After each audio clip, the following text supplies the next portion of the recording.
মুরগিগুলোকে ডাকতে যখনই হাঁসটা বাঁশি বাজায়,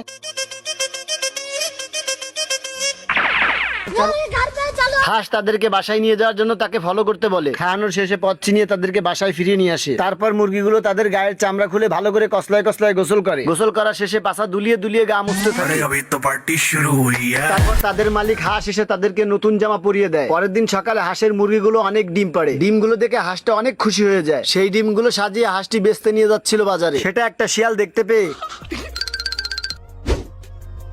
সে তার ব্যাগ থেকে একটা ড্রিল মেশিন বের করে মুরগিদের ঘর ফুটো করতে থাকে। সেটা মুরগিগুলো দেখতে পেয়ে अरे कौन भौंक रहा है ये बदतमीज। হাঁসটি তাদেরকে ডাকতে দেখে এদিক ওদিক দেখতে শুরু করে দেয়। হঠাৎই হাঁসটি পিছে তাকিয়ে দেখতেই হাঁসটি এটা কে করতেছে সেটা দেখার জন্য বাইরে আসে। তারপর আস্তে আস্তে শিয়ালটির ব্যাগের কাছে যায়। ব্যাগের ভিতর হাত দিয়ে উঠাতে একটা মুরগির পা দেখতেই পরের পার্ট দেখতে চাইলে পেজটিকে ফলো দিয়ে কমেন্ট বক্সে ইয়েস লিখে পাঠান। এই খরগোশটি সারাদিন ক্লান্ত হয়ে এখানে আরাম করে ঘুমাচ্ছিল, আর উপরে একটা খারাপ শিয়াল তাকে গুঁড়ো কিমড়িতে কামড়াচ্ছিল। সে তাকে ঘুমাতে দেখে একটা পাথর মেরে দেয়। সেটা নিচে পড়ে যাওয়ার শব্দ পেয়ে উকি মারে দেখতে গিয়েই এবার শিয়ালটি রেগে পাথরটিকে উঠিয়ে মারতে গেলেই খরগোশ সেটা শুনতে পেয়ে দৌড়ে এসে পাথরটাকে উঁচু করে দেখতেই শিয়ালটাকে দেখতে পেয়ে এবার শিয়ালটি খরগোশকে মেরেই ছাড়ে।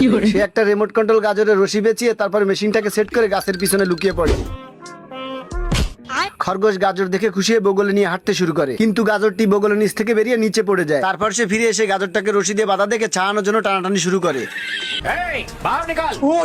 খরগোশের এই অবস্থা দেখে নিজেকে চালাক মনে করা শিয়ালটা দৌড়ে এসে খরগোশটাকে দেখাতে গাজরটা নিচে রেখে বাটনটা চাপ দিতেই এই বলদ শিয়ালটা আবারও খরগোশটাকে মারার জন্য একটা ফাঁদ তৈরি করে আর একটা সাইনবোর্ডে ফ্রি গাজর লিখে উপরে সেট করে দেয়। আমি তোর সিলমাইরা দেবো। এটা বলতে বলতে ভাবতে থাকে আর পিছন থেকে খরগোশটি দরজা খুলে সামনে দিয়ে চলে যায়। আর সেটা দেখে শিয়ালটি দৌড়ে এসে যখনই দরজা বন্ধ করে একদিন একটা খরগোশ বক্সারের সাথে চ্যালেঞ্জ করে। তার চ্যালেঞ্জ অ্যাকসেপ্ট করে বক্সার তার বডি দেখাতে শুরু করে। দেখছেন কাণ্ড, খরগোশ নাকি এর সঙ্গে ফাইট করবে, তো আস্ত একটা গন্ডার। খরগোশ তার বডি দেখে ভয় না পেয়ে সে তার বডি দেখাতে শুরু করে।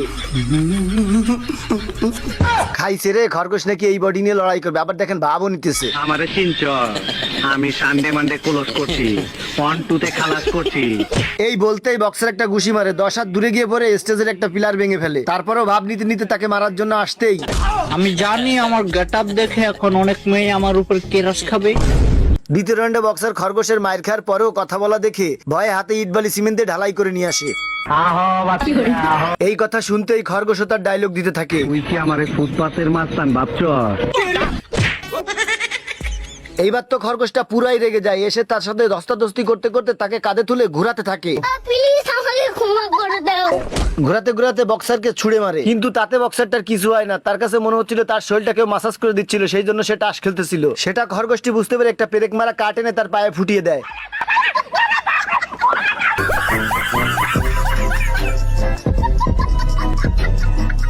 প্লিজ আমাকে ক্ষমা করে দাও। সিংহটা ঘুমাচ্ছিল। ইঁদুরটা সিংহের গায়ের উপর খেলতে খেলতে সিংহটা তাকে ধরে ফেলে। প্লিজ ধরতে ইঁদুরটা কাটতে কাটতে সিংহের কাছে ক্ষমা চাইতে থাকে। ইঁদুরটার কান্না দেখে সিংহটার মায়া হতে সিংহটা ইঁদুরটাকে ছেড়ে দেয়। তারপর আস্তে আস্তে ইঁদুরটা গর্তের কাছে গিয়ে সিংহটাকে যেটা বলে ওঠে,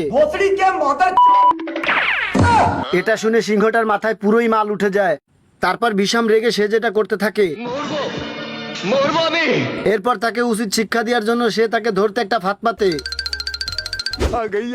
কিন্তু সেই ইঁদুরটা খাবারের লোভে সিংহের পাতা ফাঁদে আটকা পড়ে যায়। সিংহটা তাকে ধরতে আসলেই হঠাৎ বুদ্ধি করে বলে, তোমার এই মেশিনটা খারাপ, দেখো আমি খাবারটা চুরি করে নিয়েছি। সেটা শুনে সিংহটা চিন্তায় পড়ে যায়। তারপর সে মেশিনটাকে চেক করতেই স্প্রিংটাকে উঁচু করতেই এটা শুনে রেগে সিংহটা পুরাই পাগল হয়ে যায়। কি বলছে দেখেন। এই অমানবিকতা, অমানবিক। পরের পার্ট দেখতে চাইলে পেজটিকে ফলো দিয়ে কমেন্ট বক্সে ইয়েস লিখে পাঠান।